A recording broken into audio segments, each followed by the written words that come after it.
The surprising truth about adaptive clothing is that the hardest part is not the smart part. It is the garment part.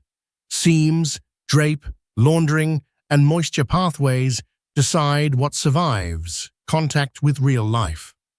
A confirmed signal of where progress actually is showed up in 2025. Researchers developed size-adaptive pilot garments for children aged 12 to 24 months. They anchored the sizing logic in ASTM D4910 size data and paired it with consumer responses. That detail matters because it points to a theme. The most credible adaptation, right now, is the kind you can measure, test, and reproduce. Start with what adaptive really means in practice. These are textile systems that measurably change performance after manufacture. That change might be thermal behavior, moisture transport, mechanical fit, interface function, or protective performance. The keyword is measurable. Clothing is usually passive and fixed function. Adaptive garments try to break that constraint without turning into fragile prototypes. One major finding is that adaptation is strongest when it is architectural, not electronic. Pattern engineering, growth and fit accommodation, and user-centered feedback loops are where demonstrations hold up best.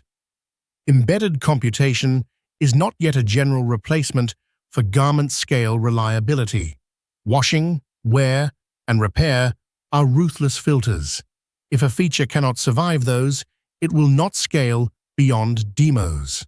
A second finding is that moisture transport is a first-order performance axis, not a comfort afterthought.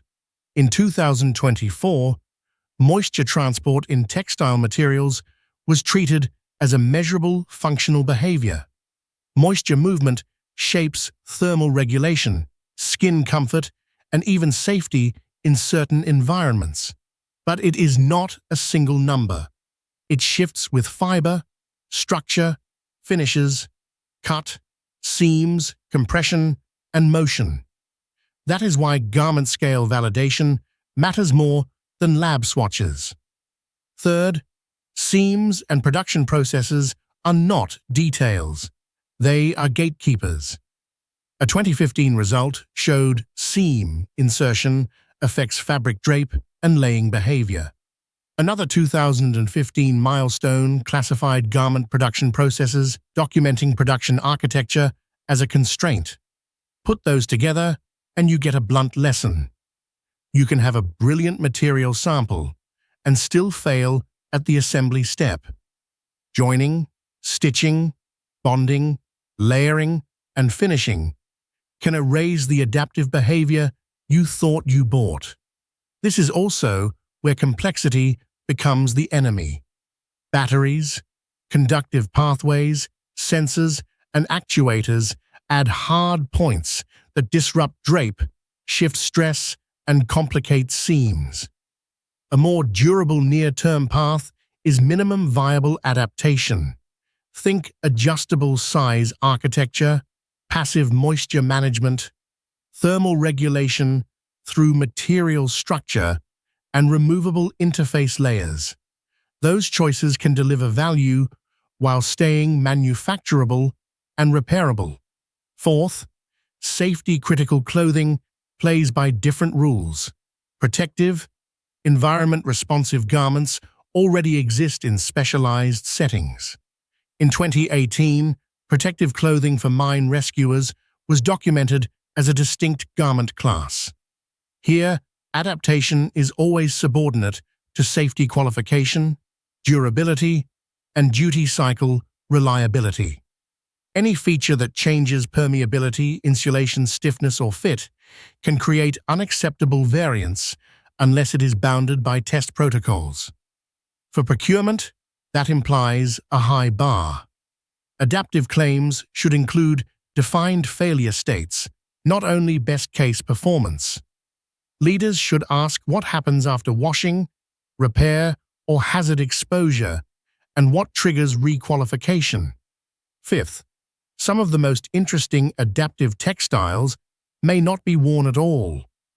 In 2022, digital hybridization in adaptive textiles for public space was described.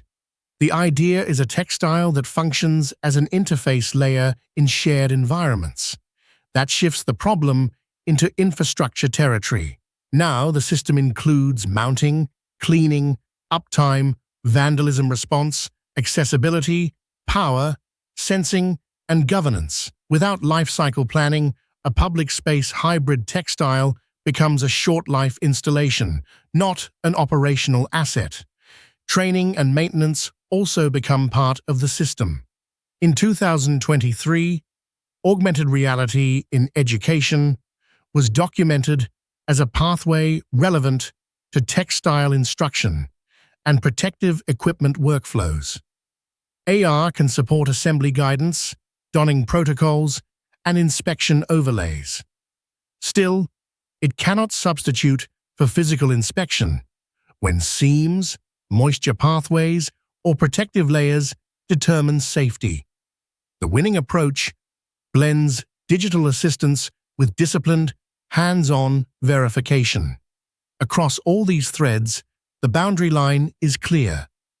The evidence supports adaptive polymers as a material basis, and it supports measurable variables like moisture transport, seam effects, and standards-linked sizing. It does not support a leap to fully autonomous suits that regulate every thermal, mechanical, protective, sensory, and medical need without external infrastructure.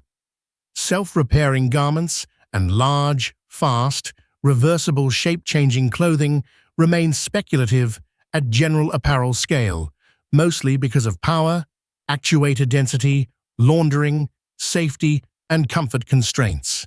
So what should senior decision-makers do now? Fund garment-scale validation, not just material samples. Demand clarity on whether performance was measured on a coupon, a textile roll, a prototype garment, or a production garment.